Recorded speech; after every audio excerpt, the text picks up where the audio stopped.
por Jesús Armando Leonet, ingeniero mecánico, Universidad Simón Bolívar, magíster en Finanzas IESA y consultor empresarial, director de Roraima Capital Management. Bueno, nada más. Nada más es la persona que nos va a hablar del significado del dinero. ¿Cómo vemos nosotros el dinero? Bienvenido. Bueno, Yero, en primer lugar, súper agradecido por la invitación. Un placer estar aquí con ustedes, con el equipo de Entre Noticias. El dinero es un tema, ¿no? Muchas veces en nuestros pueblos, en nuestra cultura latinoamericana, tiende a ser como un tabú hablar de dinero. Incluso es común, no sé si lo llegaste a ver, pero era común que nos decían, en la mesa no se habla de dinero. Y al final del día creo que lo importante acá es entender que el dinero, más que un fin, es un vehículo. Es decir, es una herramienta que te permite a ti escalar, digamos, a nivel de calidad de vida, ¿ok? Y poder comprar o costear el estilo de vida que, digamos, que tú desees o al que te estés proyectando. Y esto acá es importante, por el hecho de que no podemos ver el dinero como algo malo, ¿sabes? Normalmente, y yo no sé si esto es algo que es, digamos, de manera consciente o subconsciente, pero nos inculcan de cierta forma que el dinero es como algo malo, algo negativo, ¿sabes? Que no tengamos demasiada presión, ¿sabes? Hacia ¿Y por qué tú crees que pasa eso?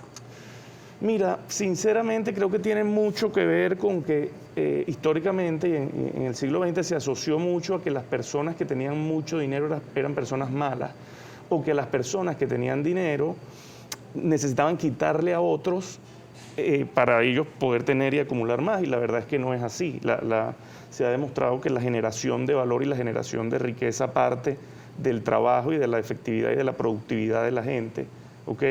Y de las empresas, y que al final del día, bueno, si somos productivos y si somos eficientes en lo que hacemos, entonces se va a generar bienestar para todos. De ahí que tengas países desarrollados con un PIB per cápita mucho mayor, y eso está directamente relacionado con la calidad de vida de su población, y otros países que, bueno, no tengan quizás ese nivel de calidad de vida, ¿no? Es decir, que primero nos tenemos que reconciliar con el dinero. Totalmente. Y después enseñarle quizás a nuestros hijos, que son como la base desde chiquiticos del hogar, cómo manejar el dinero. ¿Qué es el dinero? ¿Qué representa? Y cómo manejarlo. Mira, el dinero no es más que un vehículo. El dinero en su principal concepción es un título de deuda que emiten los gobiernos en función a las necesidades que tengan de financiamiento, ¿no? y de, digamos, darle dinamismo a su economía. Esto va a traer, por supuesto, costos políticos favorables, dinámica social y una serie de cosas.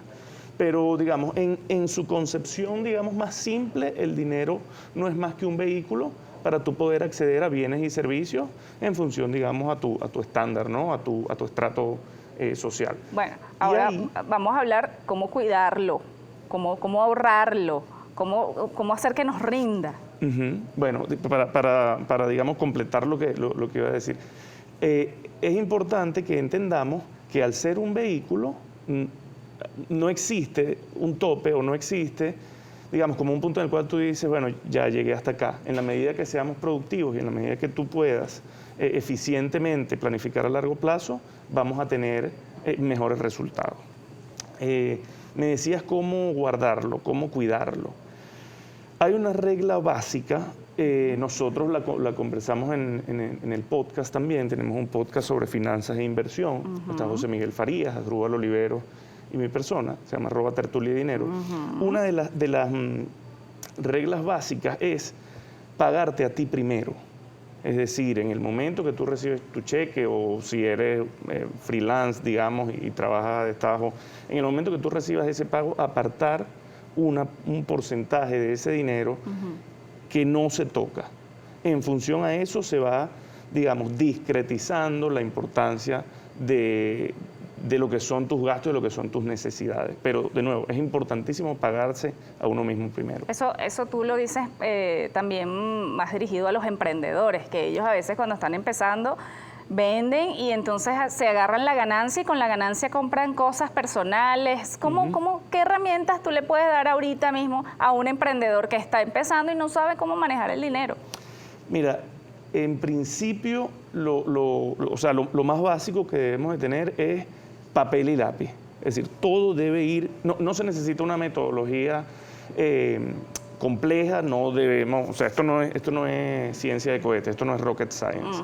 Papel y lápiz, entender cuáles son los costos asociados al negocio, entender cuál es la dinámica, digamos, el tiempo en el que tarda, si son servicios, un servicio en prestarse y cobrarse, si son productos, el tiempo en el que tardas en recibir el inventario y salir de él y hacer el ciclo nuevamente.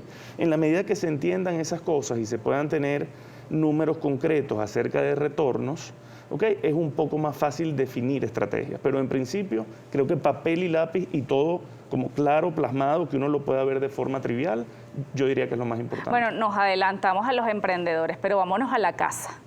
¿Cómo hacemos en la casa? Las parejas, cómo si uno gana más que el otro, o cómo compensar lo que el otro no gana, o bueno, vamos a ponernos de acuerdo, qué pagas tú, qué pago yo. Claro. Mira, en la casa, además de papel y lápiz, hay que tener muchísima confianza y muchísima comunicación. Más allá de eso siempre ha sido un tema, ¿no? Mira, yo gano tanto, qué pagas tú y qué pago yo, pero yo lo que creo o lo que recomiendo es que en un escenario donde hay mucha comunicación, al menos en mi casa, te comento un poco por lo que pasa en mi familia, nosotros hacemos un solo pote, okay, por decirlo de manera coloquial. Eso cubre las necesidades, digamos, y los gastos mensuales y aportamos porcentualmente en función a nuestros ingresos, pues. Eso sí, de nuevo, para que tengas una idea, en mi casa se maneja un archivo de Excel en el que tanto mi esposa como yo sabemos exactamente lo que ganamos, lo que tenemos. O sea, ¿Y qué tienes en ese Excel? ¿Lo que ganas tú, lo que gana ella y lo que gastas? Tiene que haber completamente transparencia. Ese Excel tiene por una parte, y era una recomendación que iba a hacer más adelante, tiene por una parte un balance personal, ¿okay? Que más o menos establece lo que es el patrimonio familiar, tiene en otra parte lo que gana cada uno de las personas, tanto ella como yo, y en una tercera pestaña lo que es la planificación de los gastos mes a mes. Es importante acotar acá que hay algunos gastos que no son recurrentes. Entonces, el presupuesto, uno debe armar ese presupuesto familiar en función a lo que vas a gastar mes a mes. Y siempre es recomendable que si tú tienes, por poner un ejemplo, esto pasa mucho con los seguros de salud. Los seguros de salud se pagan en ciertos meses en particular. Si tú vas amortizando mes a mes el gasto que tienes que hacer dentro de 3 meses, es mucho más fácil y no golpea tanto el flujo de caja en el mes en el que tienes que hacer el pago grande. Este tipo de cosas son claves. No, y ahora se nos suma con el COVID. Tenemos que estar atentos con la salud y es como otro gasto también que tiene la familia, un gasto importante que es necesario, que no podemos dejar de cubrirlo. Sí, porque a veces, oye, no me alcanza, pero ¿qué hago? Pero entonces, ¿qué cubro? ¿Qué pasa cuando la gente no gana lo suficiente? ¿Cómo puede hacer? Porque eso es lo más difícil. Sí. Mira, hay herramientas. En estos días leía en Twitter que un tuit de una persona decía, mira, en Venezuela hoy en día alguien que tenga acceso a internet y una computadora tiene un segundo trabajo potencial que le puede dar ciertos ingresos. Y ojo, mucha gente incluso está viviendo del 100% de eso. Trabajos tipo asistente administrativo a destajo, ¿sabes? Remoto. Pero siempre es clave entender cuál es el estilo de vida que tú tienes, entender cuánto es tu nivel de gasto. Es decir, para mí el presupuesto no arranca en el momento en el que tú empiezas a planificar, sino en el momento en el que tú entiendes cuánto gastaste el mes pasado. Porque a partir de eso te da un proxy para tú iniciar y armar un presupuesto como debe ser, ¿no? En ese sentido, para digamos, responder tu pregunta, si tú no ganas lo suficiente, llega un punto en el que no hay manera, o sea, ahorres como ahorres, o seas lo eficientemente que sea, no vas a poder cubrir tu gasto. Entonces, en ese sentido, ahí la decisión es trivial. Tenemos que buscar la manera de producir más.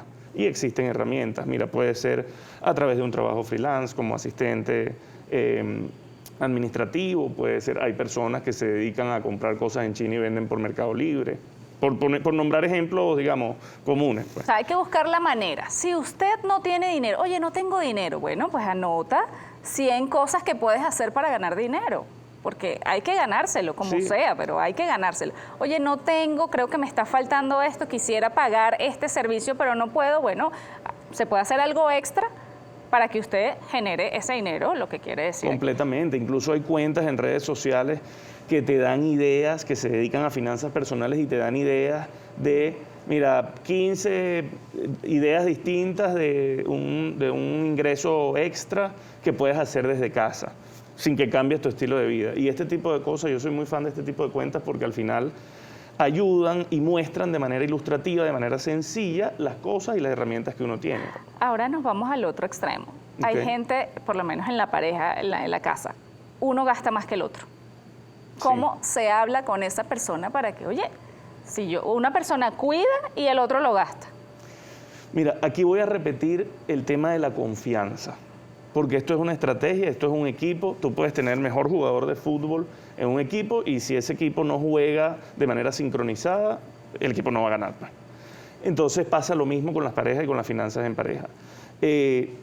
Yo particularmente pongo metas por escrito, soy un poco fastidioso con eso, pero yo creo que en la medida en la que uno entiende que esas metas afectan tanto al que gasta como al que ahorra, la comunicación va fluyendo un poco. Y otra cosa, otro dato aquí que bueno, me ha pasado en los últimos años. Ese porcentaje de ahorro que uno debería tener, si uno lo invierte, si tú lo inviertes, y no depende de la cantidad de dinero, depende más de la disciplina y de la recurrencia. En el momento que tú empiezas a ver que te pagan un dividendo o que está creciendo el dinero, así pongas $5 y al mes siguiente tienes 5,5, esa sensación es poderosísima. Eso representa un hito en las finanzas personales de las personas y los invito a que hagan la prueba. Bueno, hagan la prueba porque a veces si la meta es viajar, bueno, cada vez que usted vaya a gastar ese dinero, el viaje. Completamente. El viaje. O sea, o si la pareja necesita comprarse una computadora, necesita comprarse algo. Y ojo, yo creo que independientemente de ahorrar para algo en particular, yo creo que las personas debemos ahorrar. O sea, tú debes ahorrar como estilo de vida. Tratar de vivir, la clave está en vivir por debajo de tus posibilidades, independientemente del nivel de ingreso. La evidencia empírica demuestra que una persona que vive por debajo de sus posibilidades e invierte una parte de sus ahorros sostenidamente y de manera recurrente, al cabo de 20, 25 años, está muy cerca de alcanzar la libertad financiera. Y bueno, ¿qué es libertad financiera? Me vas a decir, bueno, este tema es muy subjetivo. Libertad financiera para algunos significa algo, para otros evidentemente es así. La libertad financiera no es más que poder vivir con lo que tienes, con tus inversiones y con tus ahorros, sin necesidad de salir a la calle a trabajar por el dinero o a buscarlo. Eso no quiere decir que te vas a retirar, ¿ok? Exacto. Pero, quiere decir que vayas a dejar de trabajar. Exacto. Pero eso en esencia es la libertad financiera. ¿Y cómo se hace para ahorrar en una economía como la venezolana con hiperinflación? Bueno, aquí está Jesús Armando Leonet, que nos va a responder eso. Mira, esa pregunta nos las hacen bastante. Hace 3, 4, 5 años era un poco más complicado, ¿no? Ahorrar en Venezuela con la altísima inflación. Hoy en día hay herramientas. Incluso la banca tiene la herramienta a través de sus mesas de cambio que hoy en día, digamos, está dentro del marco regulatorio legal, 100%. Entonces, algunos bancos te ofrecen esta opción de que si tú tienes unos bolívares, puedes cambiarlos a través de la mesa y en la cuenta en divisas de ese banco tienes ahí tus ahorritos. Existen también otras opciones a nivel de plataformas de criptoactivos en el cual se realizan actividades que se conocen como peer-to-peer, que es decir, persona a persona. Y en donde también tú puedes cambiar tus bolívares por criptoactivos, USDT, de repente Bitcoin un poco, y esto es importante porque al final del día, para protegerte de la inflación, tú lo que necesitas es cobertura. Tú necesitas que tu moneda local, en este caso los bolívares, estén, digamos, sentados en un puerto seguro, en el cual la devaluación no lo va a afectar. O bueno, para ser, digamos, concreto con esto, no lo va a afectar en la medida en la que la inflación crezca en bolívares, ¿ok? Es conocido que el dólar ha perdido poder de compra en los últimos tiempos. Y ahí es donde viene la siguiente recomendación, la recomendación de invertir, así sea poco, en activos que sean relativamente seguros, ¿ok? Esto es importantísimo, esto es clave. Los efectos de esto no se ven tanto en el corto plazo, es decir, una acción que tú compres o alguna estrategia de inversión particular que tengas, por sencilla que sea, no la puedes probar o evaluar en un periodo menor a 3 años, pero a partir del 5º, 6º año empiezan a verse los resultados. Bueno, más adelante vamos a hablar de esto con José Miguel Farías, está por ahí. Él nos va a hablar de inversión. Especialista, él te va a poder dar más detalle de esto, pero al final del día, como hábito, para cerrar el tema del ahorro, esto es clave para alcanzar la libertad financiera en el largo plazo. Y ahorro también significa cuando voy al mercado y compro quizás cosas más grandes que me duren 6 meses, que me duren 3 meses, si tengo la posibilidad. Depende. La mejor respuesta creo que a esto es depende, porque al final del día, si algo que te cuesta 100 bolívares está en un 30% de descuento, no necesariamente tú ahorraste 30%, sino que tú gastaste 70%. ¿Okay? Entonces, esto es clave. Si tu nivel de consumo da para algo un poco más grande, bueno, por supuesto, la decisión es por aquí sencilla. dicen que compran por bulto, harina, arroz, pasta. Si tú lo vas a consumir, si eso, o sea, porque ¿qué pasa? Pasa también, y pasa mucho en las economías que trabajan como en volúmenes mucho más grandes, ¿sabes? Países más desarrollados, economías más grandes. Pasa mucho que la gente compra precisamente por eso, porque si compro más me ahorro más, pero buena parte de eso se pierde, al final es dinero que estás perdiendo. Pues. Aquí es clave entender, así como se presupuesta el dinero, presupuestar tu nivel de consumo en términos de comida, servicio, ¿sabes? Para saber exactamente cuándo un descuento aplica y te va a beneficiar y cuándo más bien estás gastando de más. Ojo con eso, entonces, ¿cuándo no nos da el presupuesto? Que la gente se frustra, no me da. Reviso la cuenta y no me da. Eso pasa muchísimo. Y te comento algo. Yo doy consultoría en esto y algunas veces, hay algunos meses en donde a mí tampoco me da, pues. Entonces, eso es más común de lo que nos imaginamos. Acá la recomendación es que uno no debe autoflagelarse por eso. Eso es súper común. A los mejores gestores de fondo incluso les pasa. Aquí lo clave es, creo que lo más importante para que las finanzas personales y familiares estén sanas es entender cuánto tienes, cuánto estás ganando y cuánto estás gastando. ¿Ok? En la medida que tú entiendas eso y en la medida que tú compares tu archivo de hace 4 meses con el de hoy y se vea más o menos parecido o incluso un poco mejor en términos de acumulación de patrimonio, tú vas por buen camino. Es ideal si luego le pones, por supuesto, objetivos, le pones metas puntuales, ¿sabes? Haces un plan de acción. Bueno, ahorita viene diciembre. Diciembre es... Sí, el último trimestre del año en términos de finanzas personales siempre es caótico. Pero bueno, la vida, uno también tiene que vivir la vida, ¿sabes? Con esto no estoy recomendando que, bueno, vaya y gaste en diciembre todo lo que acumuló durante el año, pero en la medida que uno es más ordenado y más disciplinado con este tema presupuestario, empíricamente te vas a ir dando cuenta que tienes más colchón para hacer gastos a veces asociados a placer, ¿sabes? Asociados a disfrute. Porque es así, es la dinámica natural de los presupuestos. Bueno, Jesús, nos habíamos quedado en el segmento pasado de profundizar sobre la libertad financiera. Quiero que me expliques en cómo se divide esto, cuáles son las personas que como que están aquí, otras después pasas para acá, para este nivel, ¿cuáles son los niveles? Ok, bueno, vamos a hablar primero, si quieres, de los cuadrantes del flujo del dinero. Esto fue un término acuñado por Robert Kiyosaki. Okay, el mismo autor de Padre Rico, Padre Pobre. Son 4 cuadrantes. Empleado, autoempleado, dueño de negocio e inversionista. La diferencia es básica, no me voy a extender demasiado acá, pero bueno, básicamente el empleado es una persona que cambia su tiempo por un salario, ¿ok? El autoempleado es básicamente lo mismo, la diferencia es que trabaja o produce dinero en la medida en la que más horas trabaje. Esto es muy común en los médicos, abogados, por ejemplo, o los que trabajan de forma freelance. Luego tienes los dueños de negocio, que son personas que tienen un sistema, ¿ok? O son dueños de un sistema, de un conjunto de procesos y de activos en donde se apalancan en las habilidades de otras personas para ellos generar un dividendo en su patrimonio. Y por último tenemos los inversionistas. Los inversionistas colocan capital o invierten dinero que produce más dinero. Es básicamente poner el dinero a trabajar. ¿Ok? Ahora bien, desde los 4 cuadrantes tú puedes alcanzar la libertad financiera. Esto es más un tema de tiempo y de disciplina que del cuadrante en el que te encuentres. Es mucho más fácil, por supuesto, si tú tienes muchísimo capital y eres inversionista, los dividendos te van a entrar de forma más sencilla, ¿no? Pero es importante tener la inteligencia para ver en qué tipo de activos inviertes. O sea, no todo es tan fácil. Hay que aprender. Yo soy fiel creyente en que hay que emprender. Y emprender no significa, bueno, el lunes renuncio, dejo mi trabajo. O sea, emprender es algo mucho más como de filosofía de vida, ¿sabes? De aprender, de ser autodidacta, de tratar de generar soluciones para alguien que está buscando una solución en particular.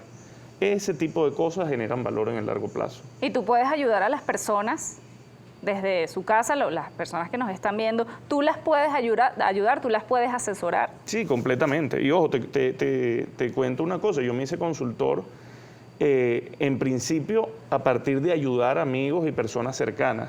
Cuando estaba estudiando finanzas, estaba haciendo la maestría en finanzas en el IESA, se me acercaban muchas personas y yo con muchísimo placer los ayudaba y entendí. Cuando veía que las personas alcanzaban sus metas o estaban, digamos, en ese camino de pasar a lo caótico, a lo más o menos ordenado, eso genera, digamos, bastante placer. Y bueno, a raíz de eso conseguí el nicho y dije, mira, quizás acá hay algo que se puede monetizar y que además se disfruta muchísimo. Pues sí. Ayudar a las personas es algo que llena, ¿no? Bueno, las redes Jesús Leonet. @Jesús Leonet en Instagram y en Twitter. @Jesús Leonet en Twitter e Instagram. Allí te puedes buscar. Y también en Telegram, es el mismo usuario en Telegram. Si ¿tienes podcast? Incluso escribir por Telegram. Sí, tenemos un podcast, @Tertulia y Dinero en Instagram y en Twitter. Y estamos como Tertulia y Dinero en nuestro canal de YouTube, ¿okay? Con José Miguel Farías, que va a ser tu invitado en unos minutos, y también con Asdrúbal Olivero, economista más que reconocido, no necesita presentación, Asdrúbal. Bueno, vamos a seguir aquí en nuestro programa. José Miguel Farías nos acompaña en este momento, ingeniero de petróleo, magíster en finanzas del IESA, asesor de inversión y corredor público de títulos valores, director de Más Valor Casa Bolsa y también participa en el podcast Tertulia y Dinero. Bienvenido. Gracias, Yuri, por la invitación. Realmente me gustó muchísimo la entrevista de Jesús, la disfruté bastante, un tema súper aterrizado a las finanzas personales y sobre todo en Venezuela. Y bueno, ahora hablemos de inversión, que es la otra parte, la otra cara de la moneda en relación a las finanzas personales, en relación a los ahorros, porque si bien los ahorros forman la base fundamental para empezar el camino a la prosperidad, los ahorros en el banco realmente no tienen mucho uso. Al final del día, el tema de la inversión es empezar a maximizar y a optimizar el flujo de ahorro que tú puedas llegar a tener. Indudablemente, como conversábamos antes de empezar la toma, en Venezuela es difícil, esto es un tema tabú, como comentaba Jesús, pero hablar de inversión es incluso mucho más difícil porque a toda inversión la precede el ahorro. Y en un país que lamentablemente ha caído 90% en los últimos 8 años, a pesar de que este año se habla de que puede haber algún tipo de variación interanual positiva con respecto al crecimiento de la economía, un país que tiene ya 4 años de hiperinflación, un país donde, según la data de COVID, 90-95% de las personas viven en pobreza, hablar de ahorro, hablar de inversión es un tema difícil. Nosotros en el podcast siempre mencionamos que somos sensibles a este tema, pero que al final del día es un tema que se tiene que atacar.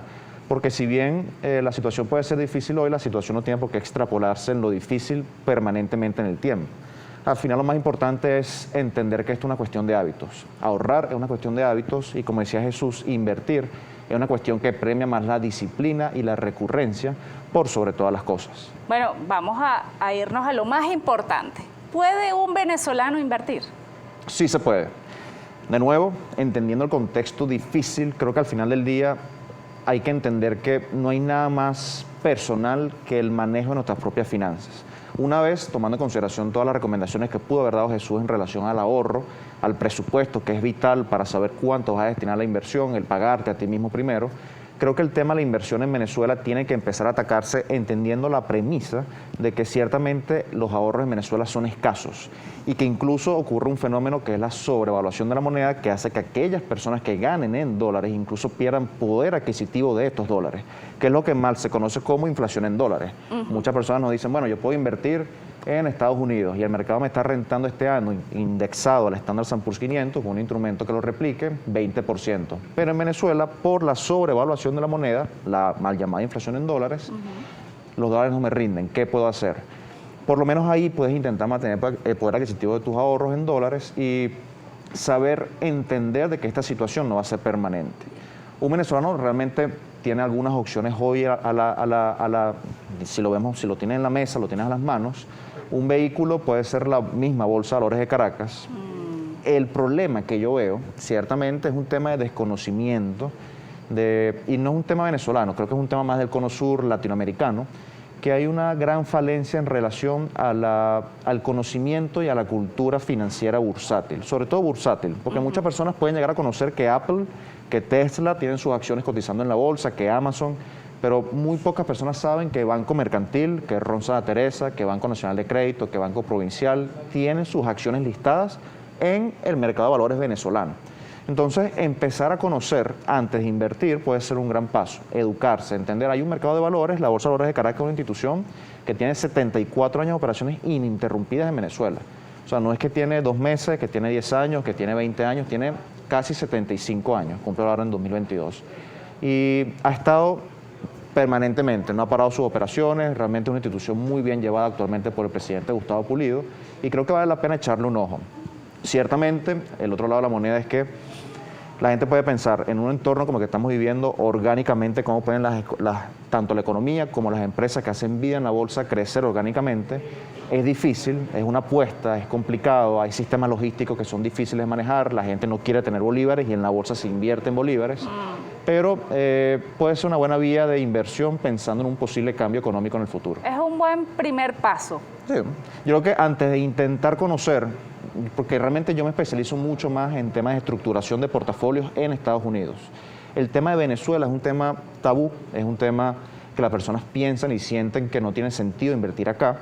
Yo lo respeto, al final la inversión en Venezuela no es para todos los perfiles porque la relación riesgo-beneficio es alta, el riesgo que sigue habiendo en Venezuela, donde realmente las condiciones empresariales son difíciles de llevar, tienen que entrar en toda tu consideración en relación a lo que estás dispuesto a soportar, pero hay un perfil para todo y hay un mercado para todo. Se vio en la Chile post-Allende, entrada Pinochet, se vio en la Chile, en el Perú, después del primer gobierno de Alan García I, que fue un desastre, como los mercados de valores, tanto la Bolsa de Chile, la Bolsa de Santiago en Chile y la Bolsa de Lima en Perú, fueron los vehículos principales para privatizar todas las empresas estatizadas y todas aquellas personas que tomaron posiciones en estas empresas, que invirtieron, que confiaron, se vieron muy bien remuneradas en el largo plazo.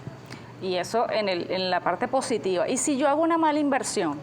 La vas a hacer terminantemente. Siempre. En algún momento te vas a equivocar. O sea, realmente hay un autor muy conocido, se llama Peter Lynch, él fue gestor del fondo Magellan de Fidelity. Él decía que tú no puedes jamás estimar que vas a tener 10 de 10 en cada elección de inversión que hagas.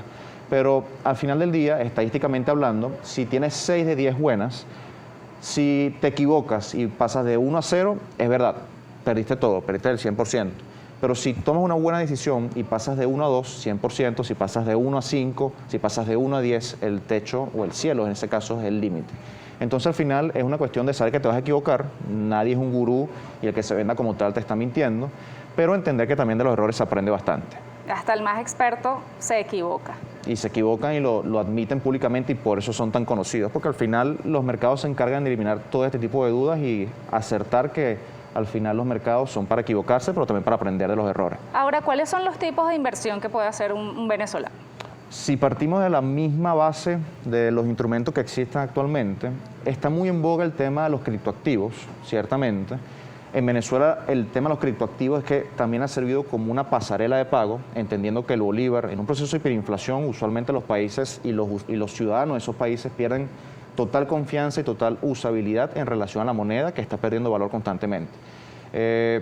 Las transacciones que se realizan vía criptoactivos, vía criptoexchanges, ha sido tremendo. La incorporación de los venezolanos dentro de la dinámica de los criptoactivos ha sido brutal. pero muy pocas personas lo miran como un instrumento de inversión. Si hay un segmento que lo mira como si fuese un segmento de inversión muy interesante a largo plazo, pero la mayoría lo utiliza como cobertura, entendiendo el contexto que estamos viviendo.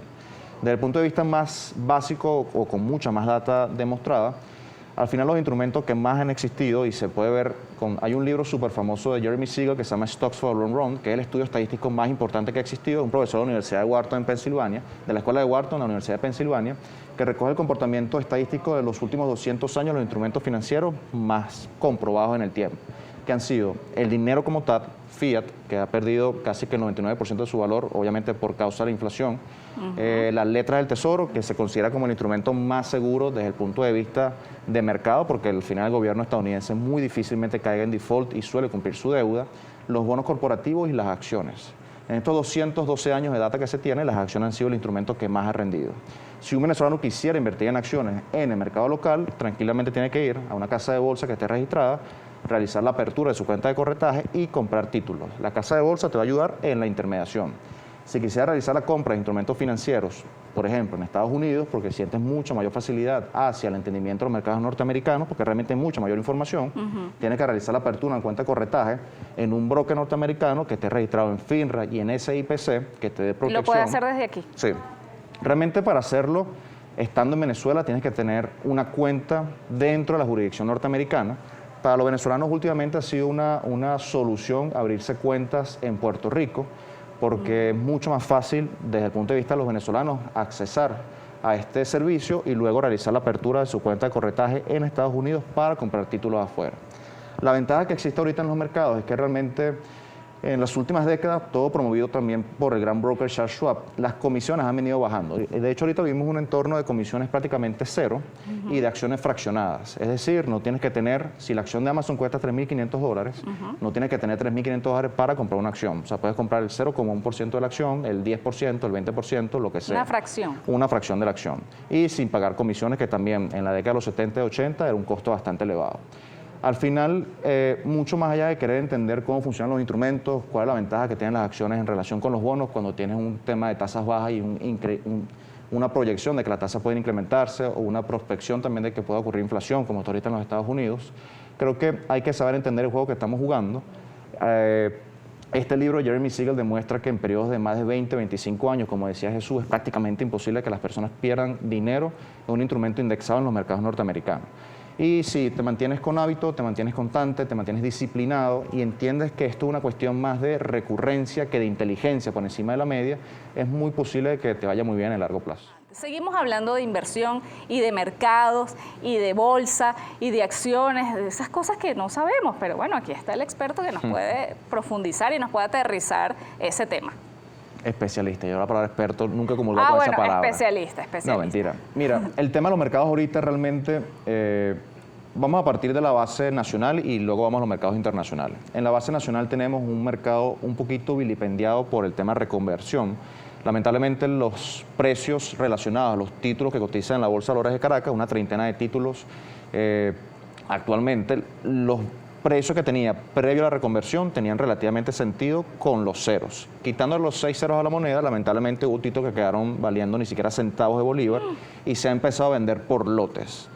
El problema de los lotes es que lamentablemente no han atraído a los inversionistas que existen viejos, que tampoco es una masa muy alta. Si uno revisa la relación de la cantidad de personas que viven actualmente en el país o que están registrados en el registro electoral con la cantidad de personas que tienen una subcuenta en la Caja Venezolana de Valores, que es el ente custodio de los títulos que hacen vida, de las personas que hacen vida operando, comprando y vendiendo en el mercado local, la relación está en torno al 0,2-0,5% de la población invirtiendo activamente. Para que tengas un número que es un poco fuera de contexto, pues en Estados Unidos entre 50 y 55% de la población invierte activamente en el mercado. Esto también ocurre claramente porque Estados Unidos tiene sus planes de pensión, el 401k, el IRA y el Roth, que hace que las personas inviertan por default en los mercados norteamericanos. Pero de igual forma es un número súper bajo en relación con los países vecinos. Colombia está por encima del 5%, Brasil está por encima del 10%, España está por encima del 12-15%.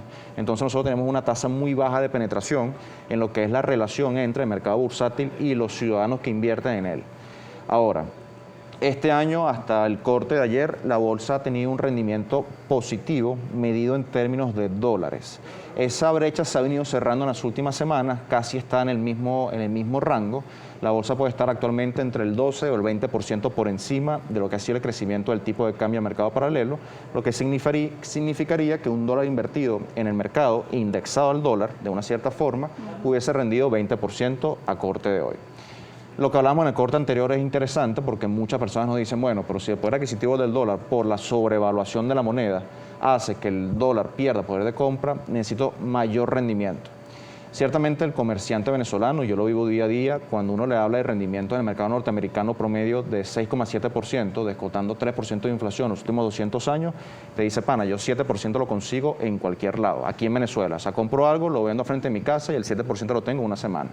Pero también es una cuestión de concepción de riesgo y que en Venezuela, como todo es tan cambiante, uno no puede proyectar en el largo plazo que ese modelo de negocio que te asegura esa renta vaya a perdurar en el tiempo.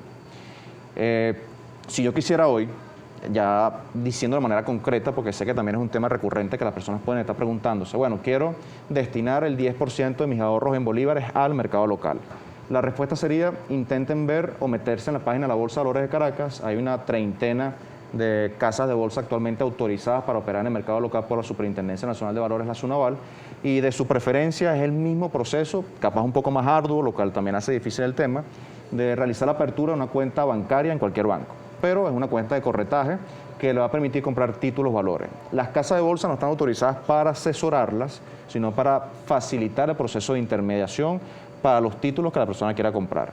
Y hay títulos súper interesantes, lo que decíamos ahorita, capaz los venezolanos se pueden comprar tranquilamente una botella de ron Santa Teresa sin saber de que ron Santa Teresa cotiza en la bolsa, tienen una cuenta bancaria mercantil, en provincial, sin saber que esos bancos tienen sus acciones en la Bolsa de Valores de Caracas. Y a mí me parece súper interesante que las personas, no que inviertan de una, porque esto es un mercado difícil de entender, pero sí que se empiecen a involucrar educándose financieramente en relación al mercado que existe en Venezuela, a los títulos que existen y sobre todo a la viabilidad que también hay. Desde el punto de vista del empresario, para aquellos microempresarios que nos puedan estar escuchando, la bolsa sí ha tenido un comportamiento muy interesante, porque dado el elevado encaje legal, que ya tenemos desde hace un par de años, a pesar que este año el encaje legal ha dejado de ser de 93% para estar en torno a 70, 75%, lamentablemente los créditos bancarios se han desaparecido. Y el mercado de valores local, a través de la realización o la emisión de papeles comerciales, muy a corto plazo, 90, 180 días, es una reliquia hoy en día, pero ha ocurrido.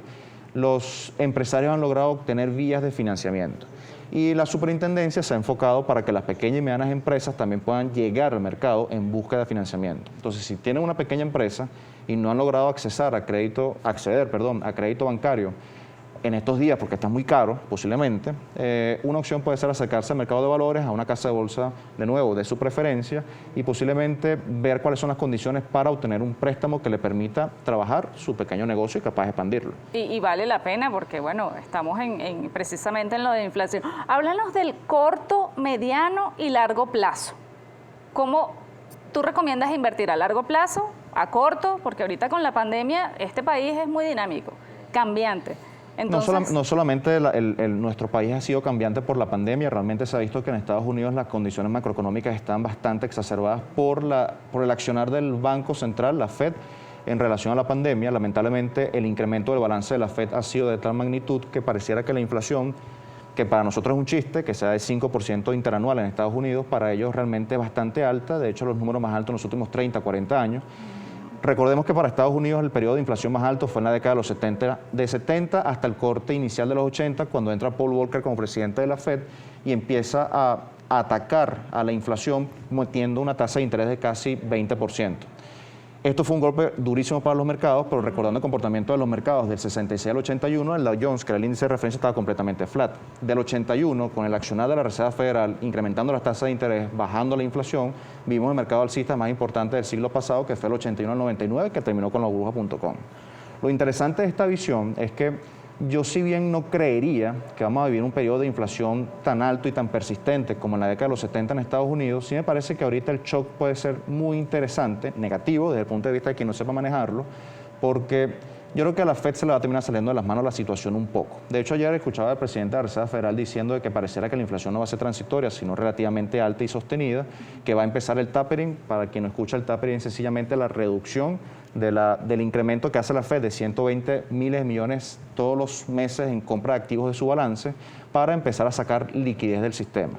Esto va a tener un choque en los mercados en el corto plazo, entonces mejor prepararse y posiblemente invertir siempre, que es mi recomendación, como si el mercado fuese a cerrar mañana por los siguientes 10 años. Es una frase de Benjamin Graham, que es el padre de la inversión en valor, autor de los libros Security Analysis en 1934 y El inversor inteligente en 1949, que son la Biblia de la inversión, y él decía que la inversión se tiene que hacer con un corte empresarial. En el corto y mediano plazo da lo mismo lanzar una moneda al aire para saber cómo se va a comportar en el mercado. Pero si tú inviertes en una compañía que tenga ventajas competitivas sostenibles, que las compras a buen precio, que esté bien gerenciadas, en el largo plazo no te importaría si la acción cierra mañana por los siguientes 10 años.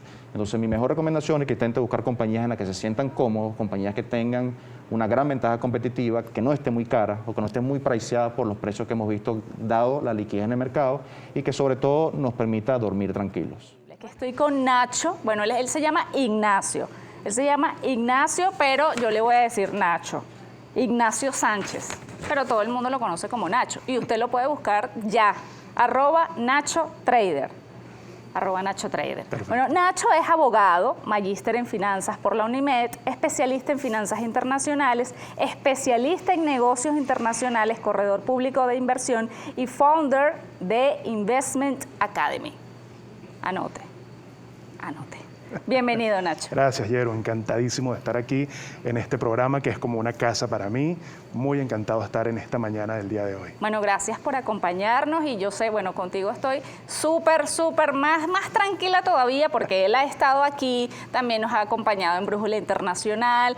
Él nos habla de los mercados, de la volatilidad y el portafolio. ¿Cómo podemos iniciar un portafolio? ¿Cómo podemos iniciar, Nacho? Excelente la pregunta, Yeru, porque hay un principio en las finanzas que se llama, creo que es lo más importante, yo lo he constatado en 12 años que tengo en el mundo financiero, que es la diversificación. No es lo mismo, que es el grave error que comete la gente, por ejemplo, incluso pasa con las criptomonedas, pasa con acciones como Tesla, pasa con cualquier tipo de activos o, por ejemplo, con bonos de PDVSA, pasó, y que trajo un drama terrible para el tenedor de deuda, para el tenedor de bonos, que es que yo tengo, por ejemplo, vamos a hablar de cantidades, como si fuera un ejemplo, tengo $1,000 o $100 o $1,000,000 y solo compro acciones de Apple o solo compro Bitcoin.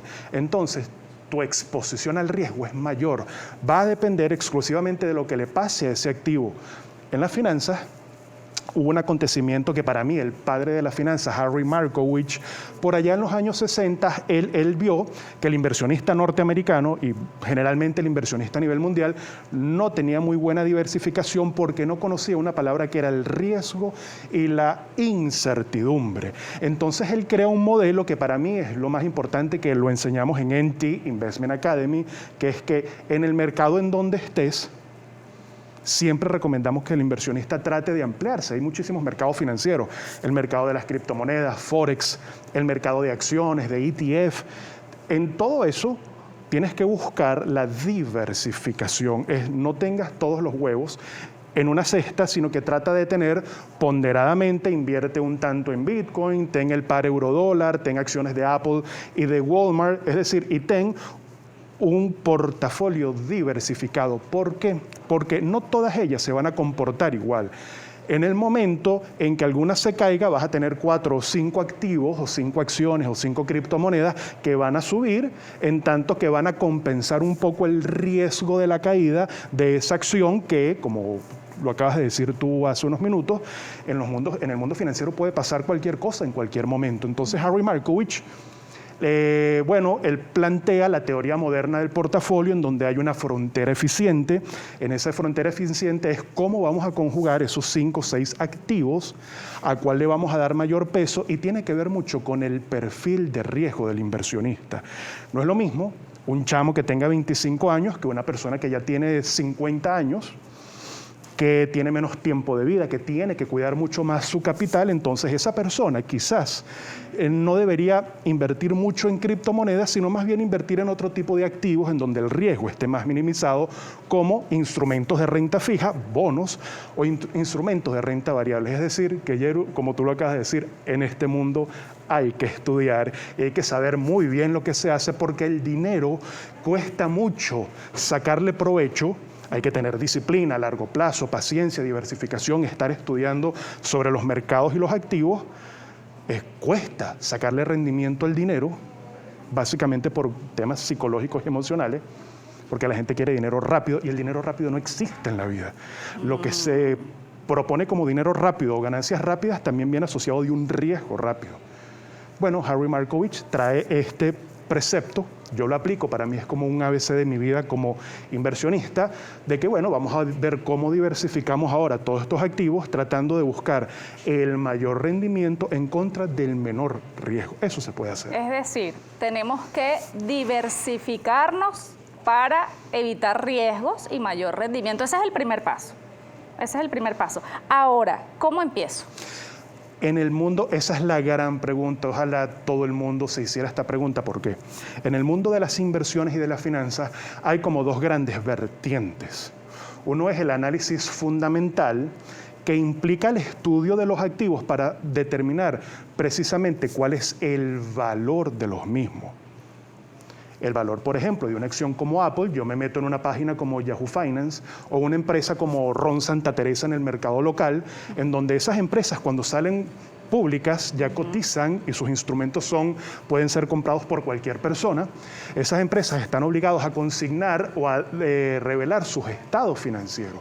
Entonces, el análisis fundamental, que vendría a ser como, yo lo voy a decir en tu programa, vendría a ser como la cúspide, por así decirlo, la manera responsable de seleccionar los activos, pero implica estudio, implica ir a la academia, implica leer mucho, porque yo tengo que interpretar los estados financieros de Apple, tengo que saber cómo está la deuda, cómo están los pasivos, cómo está el flujo de caja libre, y en función de eso hay técnicas para determinar. La otra gran vía en el mundo de las inversiones es el trading. ¿Qué es lo que pasa con el trading? Que en el trading la persona quizás no necesita tanto estudio académico, pero se requieren años para interpretar esos gráficos y los patrones y cómo falla estructuralmente el mercado. Ya más adelante vamos a ver un poco lo que es el análisis técnico. El análisis técnico está basado en eso de ver cómo van las velitas japonesas o los gráficos de línea. Vamos a colocarlo de una vez. Para descifrarlo, ¿qué es esto? Yo no entiendo. Bueno, ahí tenemos un panorama.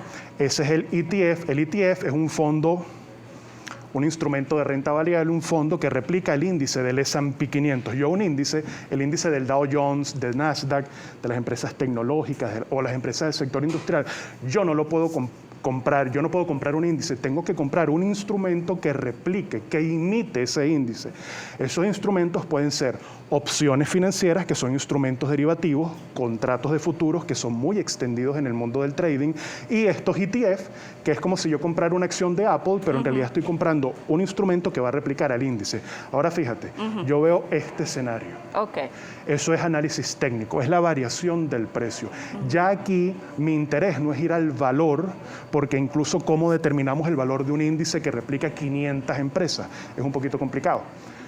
Él va a representar al mercado, pero el mercado está sujeto a muchas variables. Aquí con el análisis técnico, que es la otra vertiente del mundo de las finanzas, es en donde la persona tiene que entrar al mercado, en donde en principio entres en un lugar del mercado en donde la cotización sea baja.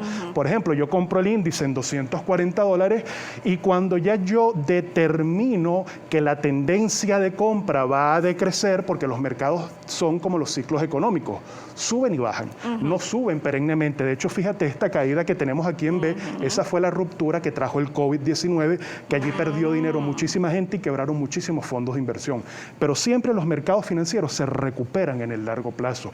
Inmediatamente quien tuvo la técnica y la estrategia para entender esto pudo haber entrado luego de la caída en ese estado de reversión y haber incluso, fíjate, ya a días de hoy, con toda la locura que se ha llevado en los Estados Unidos de impresión de dinero, recorte de tasas de interés, la flexibilización cuantitativa, los mercados se han comportado. Esta es la acción de Apple, allí en donde rosa cae un poquito, allí fue la crisis del COVID-19, febrero-marzo del año pasado, y ya mira, ha quintuplicado su valor, pero ya entrar aquí sería un error, porque los mercados suben y bajan. Esto hay que estudiarlo.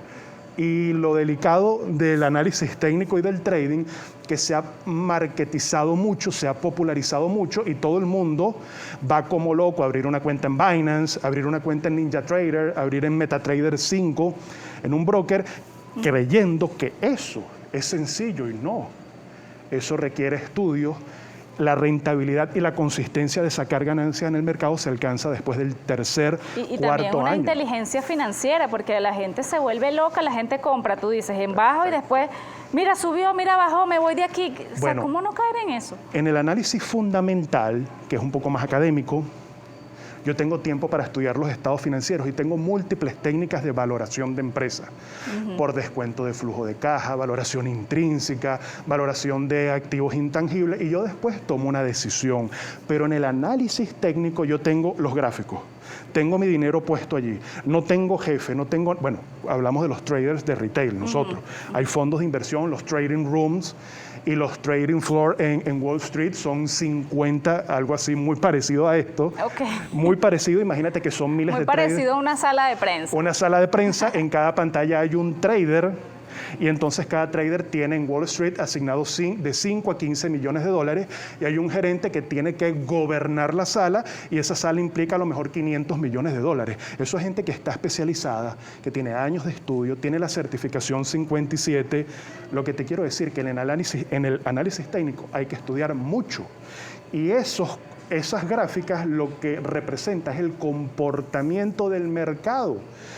Pero cuando yo voy a meter una operación, Yeru, yo tengo la adrenalina, el dinero, números rojos, voy perdiendo, entre mal, ¿dónde coloco el stop loss, que es la orden de salida con gestión del riesgo? Es decir, en el marketing de Instagram se ofrece como algo muy sencillo, y es donde el 95% de las personas pierde dinero. Hay que estudiarlo, implica años, y hay que hablarle claro a la gente en el corto plazo, abrir operaciones de fracciones de minutos. Se requiere mucho dominio emocional, entender lo que está pasando, operar con un porcentaje de riesgo, pérdidas máximas diarias por operación, tener cultura de la gestión del riesgo, porque vas a operar en los mercados financieros en fracciones de segundo. Implica control emocional y preparación también de lo que está ocurriendo en los mercados financieros. Bueno, y vamos a hablar de las criptomonedas. ¿Qué son las criptomonedas? ¿Puedo invertir en criptomonedas? ¿Cuál es la criptomoneda que yo debo invertir? Mira, voy a invertir en esta. Nacho, ¿en cuál? Bueno, entramos en el gran tema en el que todo el mundo quiere participar y quiere formar parte, y con razón. En la academia tenemos la Crypto Trading Mentoring, y en esta que ahorita estamos, Yeru, abriendo una nueva cohorte, porque tratamos de darle el valor o llevar preceptos y principios financieros a un mercado que es un mercado que tiene mucha volatilidad, tiene mucha aceptación. Cada vez más el ser humano se está trasladando ante los errores de los gobiernos, la Reserva Federal, la irresponsabilidad de las políticas económicas de los países en Latinoamérica, en Asia, en Europa. La gente ha dicho, me cansé de esta locura, yo quiero manejar mi dinero, quiero abrir una plataforma en donde yo te transfiera una cantidad a ti de monedas, que yo pueda pagar algo sin pagar comisiones, sin que el banco... Si yo voy a hacer un wire transfer, entonces el banco me va a bloquear el dinero. No, la gente está cansada, y las criptomonedas son una propuesta emitida por Satoshi Nakamoto hace ya más de 10 años, en donde él proponía un poco la libertad financiera, la no regulación del Estado ante el dinero de las personas, y que sea el usuario el que tome la decisión de qué invertir y cómo hacer sus pagos. Las criptomonedas son métodos de pago. ¿Qué pasa con el mercado de las criptomonedas? Que mucha gente y mucha euforia del mercado cripto se ven a las criptos como si fueran instrumentos de inversión. Y mi opinión personal es que las criptomonedas no son instrumentos de inversión. Las criptomonedas es como si nosotros estuviéramos hablando del mercado de Forex. ¿Qué es el mercado de Forex? Pares de divisas, euro, dólar, libra esterlina, yen japonés, dólar de Nueva Zelanda, de Australia. Entonces, ¿qué es lo que pasa? Yo voy jugando con posicionamiento de dinero. Cuando yo hablo de instrumentos de inversión, la palabra inversión tiene que ir asociada con valor.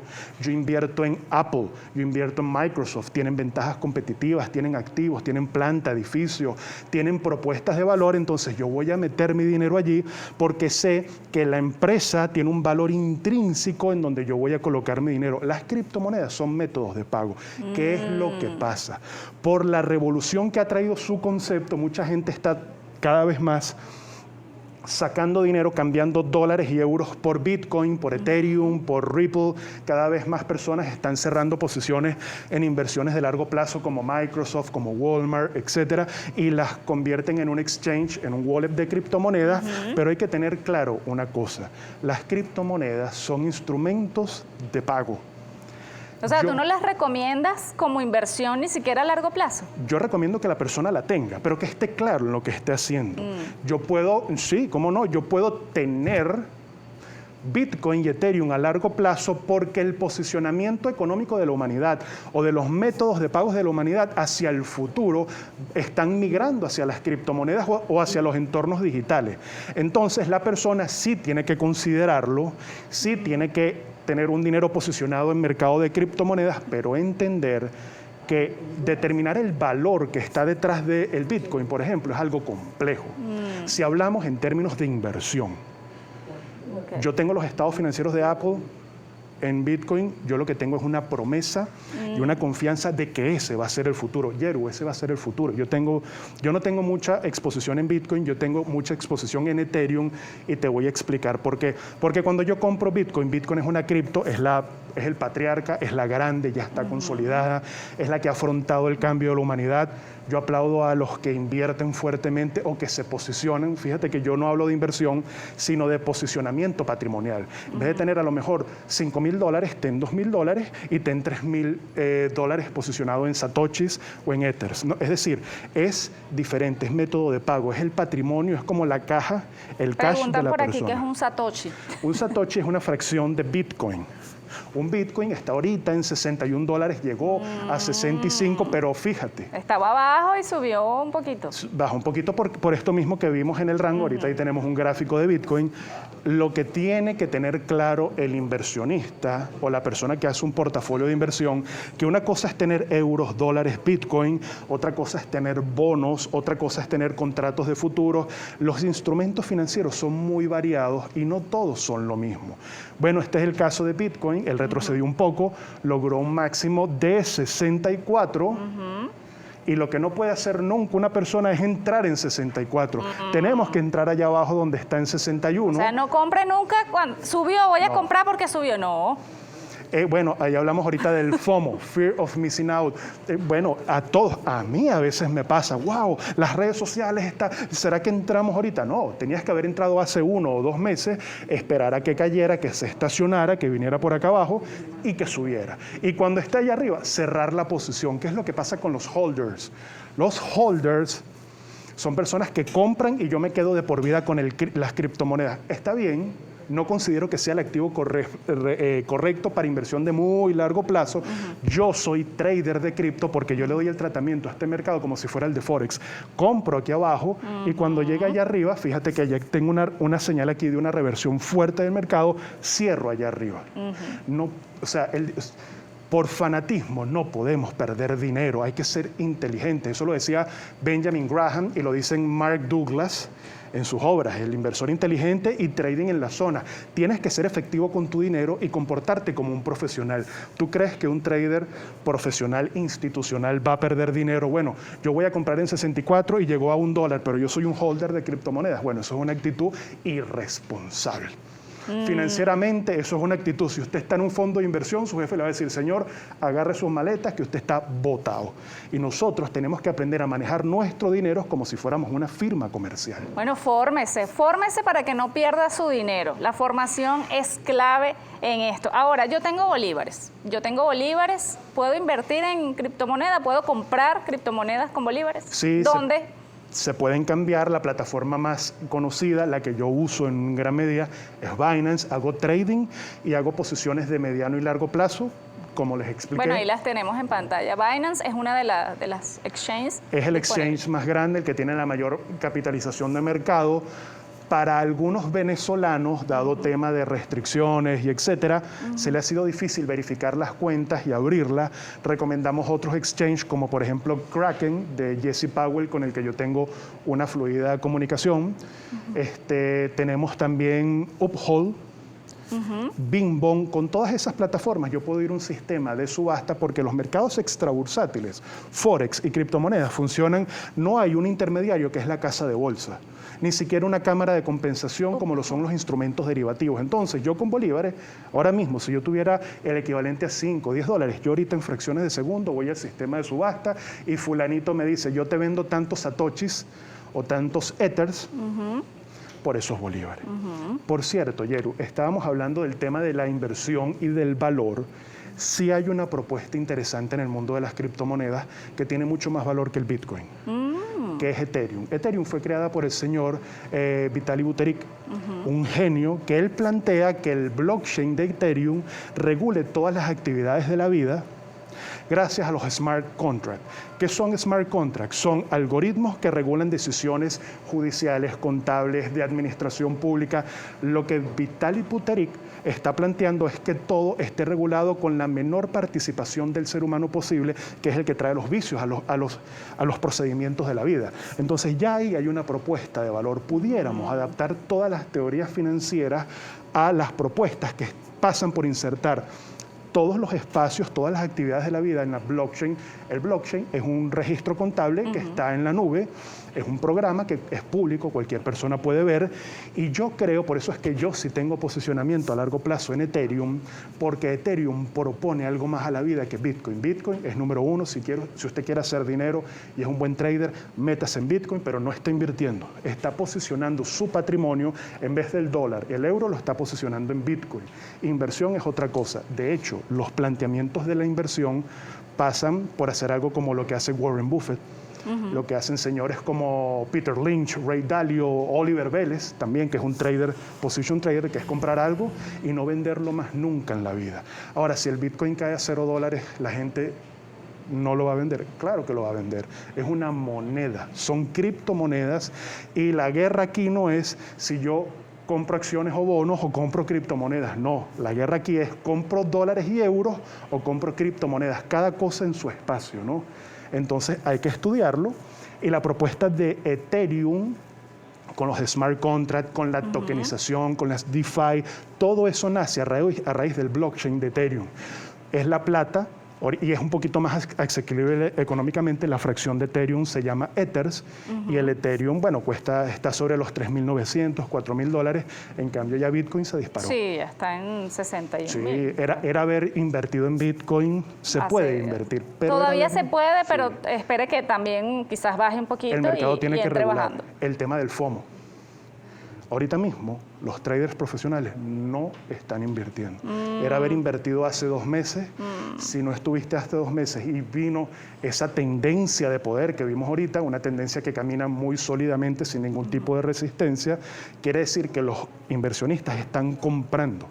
Están dispuestos a pagar Bitcoin al monto que sea, y ya entró en niveles de sobrecompra. Es como que si fuéramos a la calle, Yeru, y un carro estuviera entre $1.000 y $5.000, y el mercado ahorita está a que los precios de ese vehículo estén en los $5.000, ¿no? El inversionista inteligente, lo plantea mucho Benjamin Graham y también Mark Douglas, deja que regule el mercado, porque el mercado siempre se regula solo. Es la ley de la oferta y de la demanda. Cuando baje el precio, por lo menos sobre un promedio, sobre los $2.500, $3.000, cómpralo allí. Porque al final estás comprando algo muy caro cuyo valor está en los 2.000. La diferencia entre el precio y el valor es que el precio es lo que tú pagas y el valor es lo que tú recibes. Ahora mismo nosotros vamos en Venezuela a comprar cualquier cosa y está sobrevalorado por tema de inflación, porque todo es importado, etcétera. Pero yo al final voy a comprar un chocolate de $5 que, si lo compro en su mercado natural, cuesta $1. El tema del precio y el valor hay que identificarlo. En el mercado de las criptomonedas uno lo puede sacar a través de análisis técnico. no sobre análisis fundamental porque no hay estados financieros que interpretar, ¿no? Pero es un Ok. tema profundo. Bueno, Nacho, demasiada información. Bueno, yo le entendí, yo entendí algo entendí. ¿Dónde Poquito. podemos formarnos? Se pueden formar todos con los brazos abiertos en NT Investment Academy, que es la Academia de Trading, Finanzas e Inversión, donde tenemos mentorías para todas estas cohortes, ahora mismo abriendo la Crypto Trading Mentory para explicarles y enseñarles a invertir con todas estas herramientas que les dije. Y Yeru, tenemos una gran noticia que en diciembre lanzamos la Long Investment Mentory, una mentoría de inversión de largo plazo. Vamos a dar técnicas, 6 técnicas de inversión para analizar activos de largo plazo. Hablo de renta fija y renta variable, mercados bursátiles, Nasdaq y New York Stock Exchange, en Wall Street, y también con herramientas de gestión del portafolio, porque ¿cuál es el problema del trader y de las personas que invierten, Yeru? Que bueno, yo tengo ahora todo esto, ahora cómo yo administro y gerencio ese portafolio, cómo yo estoy perdiendo dinero por acá, bueno, hay sistemas de coberturas, hay contratos de futuros que puede uno aplicar contra índices, todo eso lo vamos a enseñar en la Long Investment. Eso